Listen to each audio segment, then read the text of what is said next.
गांव वालों के विरोध के बाद चेतन ने मंदिर के अंदर से अपना सामान समेटा और भारी कदमों के साथ वहां से निकल गया।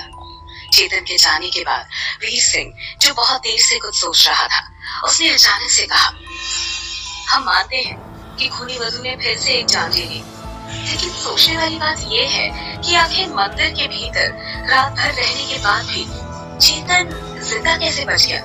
और तो और वो जो भी कहानी बता रहा था, उसके पीछे उसका क्या मकसद हो सकता है?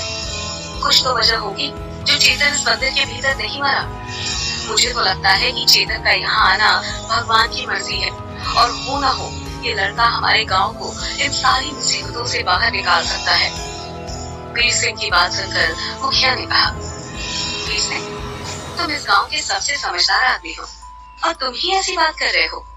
तुम समझ क्यों नहीं रहे कि वो लड़का साफ साफ झूठ कह रहा है? मंदिर के भीतर भूत प्रेत प्रवेश नहीं कर सकते हैं। उस वक्त भले ही गांव के लोग चेतन की बातों पर भरोसा नहीं कर पा रहे थे, लेकिन वीर सिंह के मन में एक तूफान चल रहा था। उधर गांव वालों के निकालने के बाद चेतन वहां से सीधा स्टेशन पहुंचता है। उसे समझ नहीं आ रहा था कि अब वो क्या करे और कैसे गांव वालों को बताए कि वो जो कुछ कह रहा है वो झूठ नहीं है, बल्कि वाकई उसने उस लड़की को देखा है जिसे पूरा गांव खूनी वधू कहता है। स्टेशन पहुंचने के बाद चेतन को पता चलता है कि ट्रेन रात के 8 बजे है। अब उसके पास कोई भी रास्ता नहीं था सिवाय रात तक इंतजार करने के, क्योंकि फूलपुर गांव से शहर तक जाने के लिए यही ट्रेन एकमात्र रास्ता था। धीरे धीरे रात ढलने लगी थी। चेतन स्टेशन पर लगी बेंच पर बैठा अपनी किस्मत को कोस रहा था। वो नहीं चाहता था कि उसके ऑफिस में दोबारा उसे नाकारा समझा जाए। अपने कैमरे की रिकॉर्डिंग देखते हुए उसने खुद से कहा, इस अधूरी रिकॉर्डिंग से कुछ नहीं होने वाला। अगर ये लेकर गया तो मेरी नौकरी तो गई समझो, ऊपर से मेरा फिर से मजाक बनना तो तय है। शायद यही मेरी किस्मत है।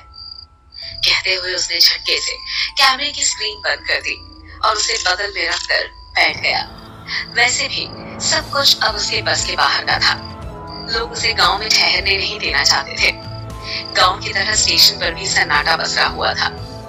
सरसरी ठंडी हवा के बीच बैठा चेतन ट्रेन के इंतजार में ही था कि उसे घुंघरुओं की आवाज सुनाई पड़ी। एक पल को चेतन ने उसे सुना, लेकिन फिर नजरअंदाज कर दिया। कुछ देर रुकने के बाद दोबारा वही आवाज फिर सुनाई पड़ी। इस बार चेतन अपनी जगह से उठ खड़ा हुआ। वो इस आवाज को परख लेना चाहता था, पर पूरा स्टेशन अंधेरे की एक काली चादर में लिपटा हुआ था। उसे कुछ ज्यादा नजर नहीं आ रहा था। स्टेशन पर लगे एक खंभे पर एक लालटेन लटक रही थी, जिससे आती दम तोड़ती रोशनी में चेतन को एक साया नजर आया जो दीवार के ठीक पीछे से बाहर आ रहा था। उसके मन की घबराहट बढ़ गई। वो समझ गया कि हो ना हो ये वही लड़की है जो उसे बार बार नजर आ रही है। उसने अपने डर पर काबू पाते हुए तेज आवाज में चिल्लाकर पूछा, कौन है? कौन है वहाँ? पर सामने से कोई जवाब नहीं मिला, बल्कि वो साया लालटेन के प्रकाश में धीरे धीरे बढ़ने लगा। चेतन के पैर अब डर से कांपने लगे थे। उसने डरते हुए बोलना शुरू किया, मैं जानता हूँ तुम वही फोटो वाली लड़की हो जो मुझे उस रिक्शे वाले ने दिखाई थी।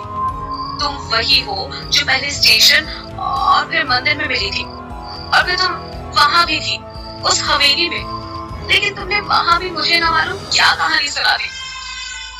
चेतन ने थोड़ा सोचते हुए फिर कहा, मुझे नहीं पता कि मैं कैसे मंदिर से सीधा उस हवेली में पहुंच गया, और वहां उस झरने के पास तुमने मुझे किस किया, और फिर मेरे साथ क्या हुआ और मैं कैसे बेहोश हुआ, मुझे कुछ नहीं पता। लेकिन जो भी हो तुम मुझे बताओ कि आखिर तुम हो कौन।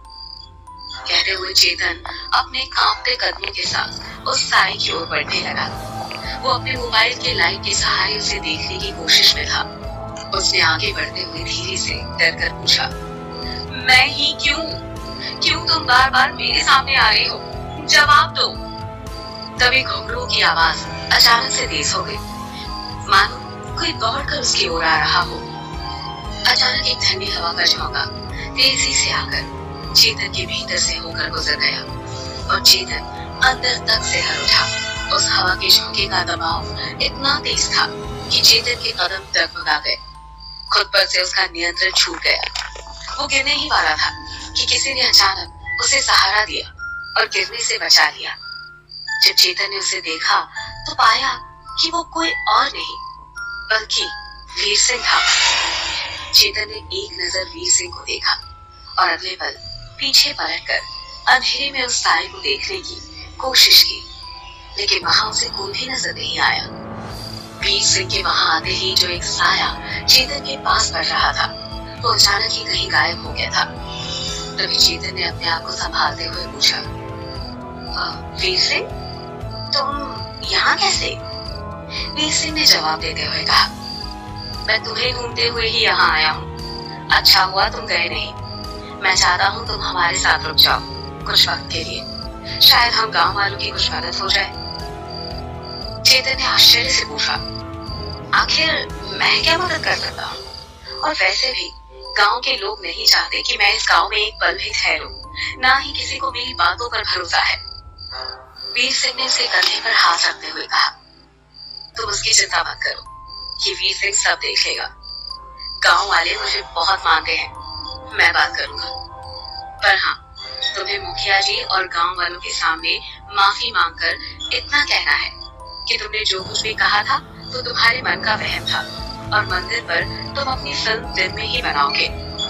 वीर सिंह ने चेतन के और पास आकर धीरे से कहा, बाकी रह गया तुम्हारे सच का सवाल, तो कोई यकीन करे या ना करे, मैं करता हूँ। कुछ तो है जो तुमसे जुड़ा हुआ है। चेतन ने वीर सिंह को आश्चर्य से देखा और फिर हाँ में सिर हिला दिया और बोला, लेकिन मैं रहूंगा कहाँ? वीर सिंह बोला, वीर सिंह का घर बहुत बड़ा है, तुम्हें कोई दिक्कत नहीं होगी। अब अपना सामान उठाओ और मेरे साथ चलो। चेतन ने अपना सामान उठाया और दोनों बाहर जाने लगे।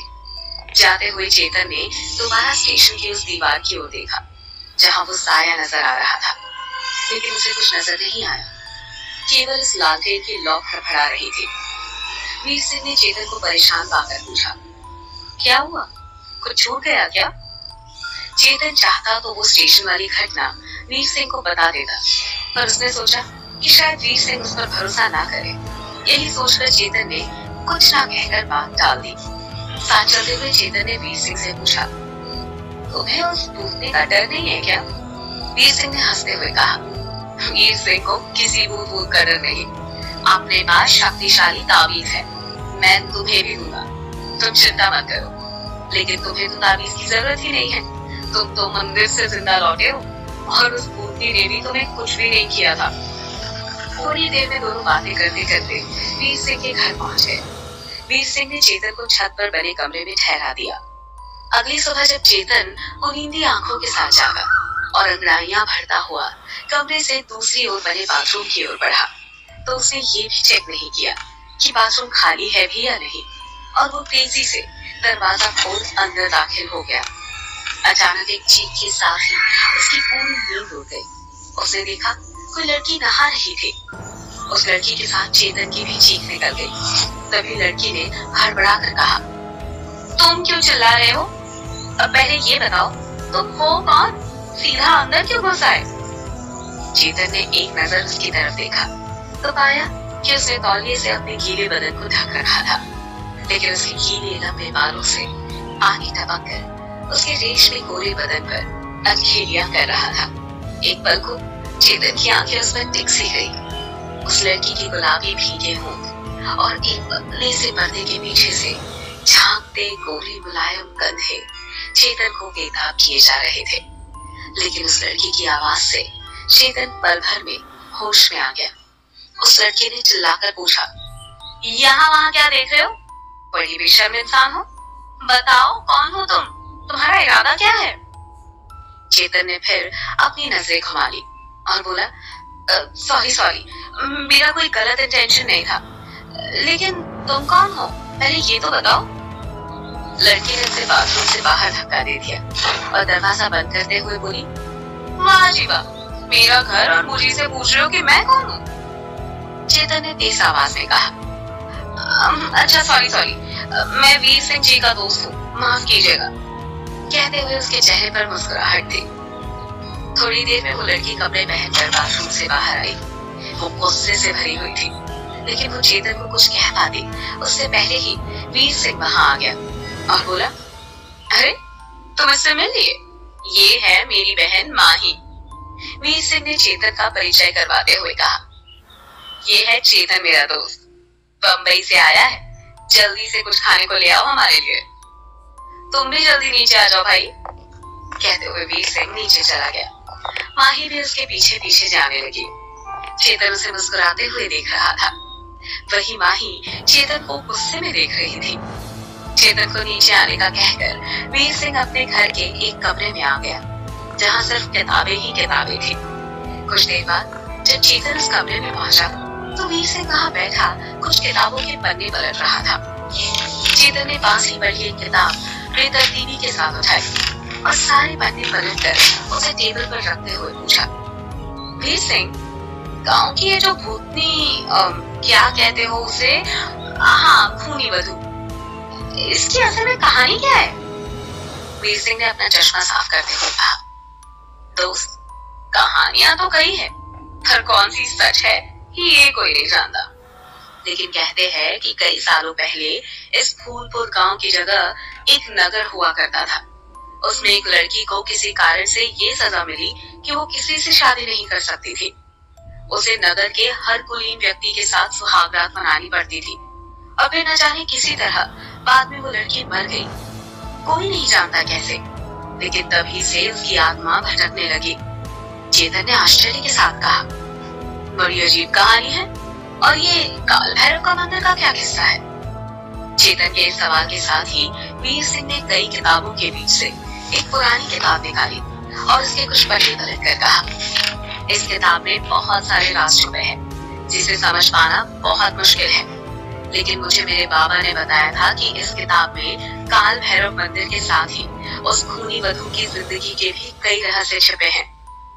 वीर सिंह ने एक बार चारों तरफ चौकन्नी निगाहों से देखा और फिर धीरे से कहा, एक बात और, मुझे जहां तक लगता है हो ना हो इस किताब में उस खूनी वधू की भूतनी को खत्म करने का भी उपाय लिखा हुआ है, लेकिन अफसोस आज तक हम इस किताब को सही से समझ ही नहीं पाए। और जहां तक सवाल है काल भैरव मंदिर में रात के वक्त मौत होने की, तो मेरे पैदा होने के बाद से आज तक तो कोई कभी रात के वक्त उस मंदिर में नहीं गया, लेकिन कहते हैं कि बहुत पहले 2 बार 2 आदमियों की जान इस मंदिर के भीतर गई है। उनकी जान कैसे गई ये बात तो किसी को नहीं पता, लेकिन उसी समय के बाद से ये प्रथा चली आ रही है कि सूर्य डूबने के बाद कोई भी मंदिर में प्रवेश नहीं कर सकता। लेकिन मैंने गांव वालों से इतना सुना है कि वो लड़की जिसे सालों पहले नगर में सजा देकर पूरे नगर की वधू बनाया गया था, उस लड़की की मौत इसी काल भैरव मंदिर में हुई थी, और उस लड़की की मौत के बाद से उसकी आत्मा खूनी वधू बनकर हमारे गांव में भटकती है। तो हो ना हो तुम्हारी बात सही हो सकती है कि उस मंदिर के भीतर वो भूतनी तुम्हें दिखाई दी हो। वीर सिंह की बात सुनकर चेतन ने सोचते हुए कहा, लेकिन पुजारी जी भी तो सही कह रहे हैं ना कि मंदिर में भूत प्रेत नहीं जा सकते, तो फिर ये कैसे संभव है कि खूनी वधू मंदिर के भीतर थी? और चलो अगर ये मान भी ले कि वो भूतनी मंदिर के अंदर जा सकती है, तो ये सवाल ये उठता है कि कैसे? कुछ तो ऐसा है जो किसी को भी नहीं मालूम। क्या है मंदिर और भूतनी का राज? कैसे एक भूतनी प्रवेश कर सकती है मंदिर के भीतर? क्या सुलझा पाएगा चेतन इस रहस्य को? जानने के लिए सुनते रहिए